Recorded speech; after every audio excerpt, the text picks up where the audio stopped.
애리조나주 법무장관이 2020년 선거 서류를 제출을 해라라고 메리코파 카우니의 감독위원회에다가 서한을 보낸 적이 있습니다. 여러 차례 보냈죠. 여러 차례 보냈고 지금 최근에 마지막 보낸 서한이 3월 9일에 보낸 서한입니다. 왜 협조하지 않느냐, 이거 보내라 라고 서한을 보냈는데 지금 이 서한이 그 내용인데 총 3페이지로 되어 있습니다. 근데 이 3페이지 내용에 보면은 지금 이러이러한 자료들 필요하니까 내놔라. 예. 야바파이 카우니하고 메리코파 카우니 일부 지역을 지역구로 하고 있는 이 캐런 팬 의원은 왜 주 법무장관이 카우니 감독위원회에다가 요청했던 서류들, 자료들이 있는데 그거 왜 안 주고 있느냐라고 촉구하고 나섰습니다. 그것을 촉구하고 나서자 트럼프 대통령은 캐런 팬 잘한다라고 칭찬해주는 또 메시지를 내놓습니다. 이 캐런 팬 의원이 한 이야기부터 먼저 보겠는데요. 애리조나주의 상원 의장을 맡고 있습니다. 공화당 의원이고요. 근데 마리코파 감독위원회가 법무장관의 문서 요청을 따르지 않는 것 같다. 그들은 지금 무엇을 숨기고 있는 것인가? 그러면서 제니퍼 라이트 법무차관이 마리코파 이사회와 카우니 기록관에게 문서 제공을 요청하는 사진을 첨부해서 트위터에다 올렸습니다. 그 중에 한 장이 이겁니다. 트럼프는 이날 오후에 팬의 트위터에다가 성명을 내면서 이렇게 이야기합니다. 부패한 마리코파 카우니 감독위원회에 대한 정확한 질문을 하고 있다. 이미 공개된 부정 및 도난, 2020년 대선에 관한 정보, 서명이 없는 우편 투표용지와 위조된 우편 투표용지, 그리고 역겨운 문서 제출 거부를 볼 때 지금이야말로 애리조나 법무장관이 영장을 발부하고 그의 수사를 다음 단계로 끌어올릴 때다. 애리조나주 법무장관은 브루노비치죠. 브루노비치한테 지금 이제 압박을 주고 있는 겁니다. 트럼프 대통령이. 지금 뭐하냐, 다음 단계로 가라. 영장 발부해가지고 그냥 강제 집행해라 이거죠. 슈퍼바이저들은 정보를 공개하지 않는다. 정말 안 좋은 것임에 틀림없다. 꼭꼭 감추고 있으니까, 들킬까봐 지금 감추고 있으니까. 미국 국민은 대답을 들을 자격이 있고 낭비할 시간은 없다. 애리조나주의 법무차관인 이 제니퍼 라이트는 3월 9일자로 이사회에다가 이 감독위원회에다가 투표용지 선서 진술서 서명에 대한 유권자 등록 기록, 문서 및 통신 자료, 그리고 2020년 총선을 실시하기 위해서 메리코파 카우니가 사용한 모든 자료를 제공해달라고 요청해 놓은 상태입니다.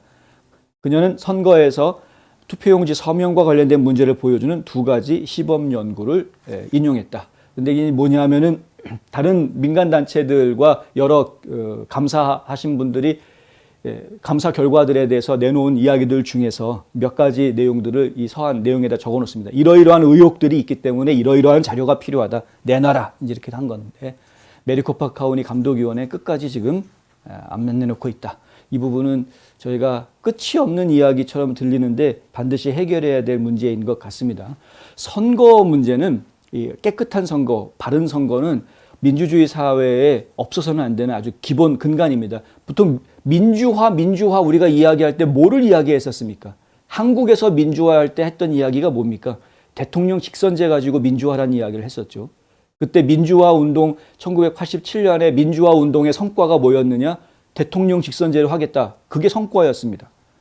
그걸 가지고 한국에서는 민주화라고 이야기합니다. 대통령을 국민들이 직접 뽑는 걸 가지고.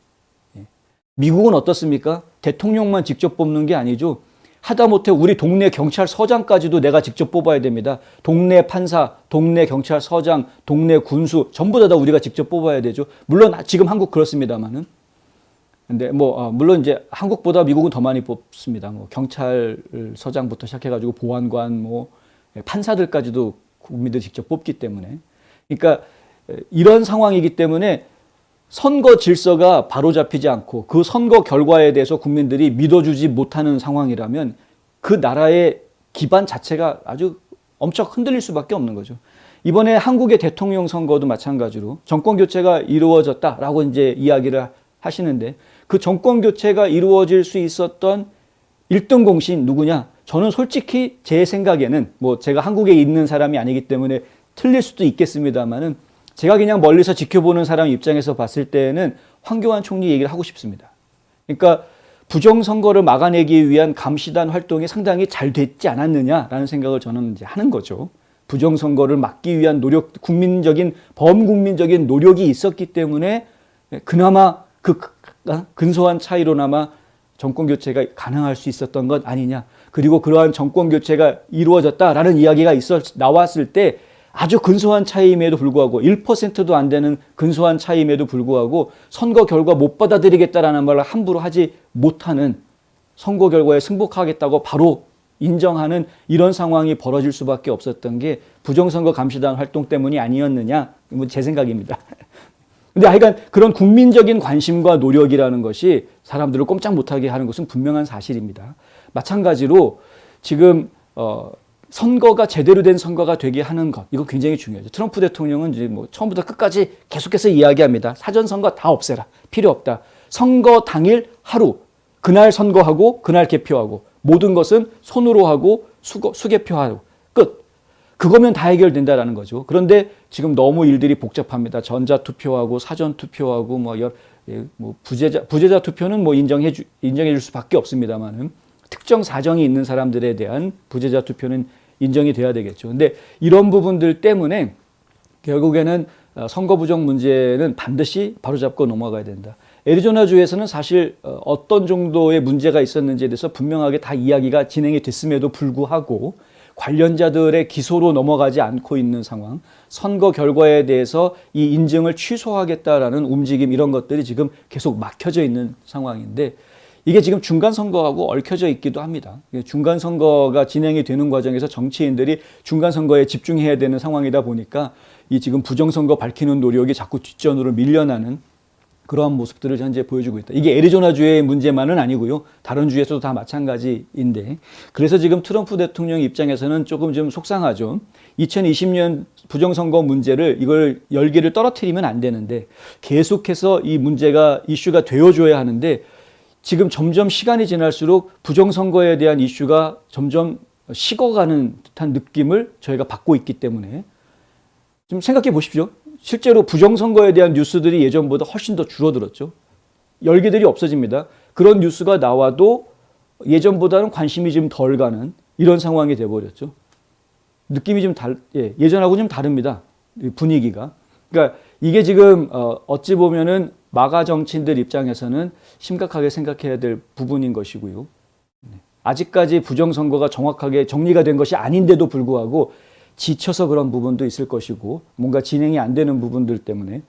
그런데 하여간 우리가 끝까지 관심을 가져야 되는 상황이다. 이것이야말로 진짜 이 미국을 바로잡기 위해서 가장 먼저 해결해야 될 부분이다라는 이야기를 다시 한번 드리게 됩니다.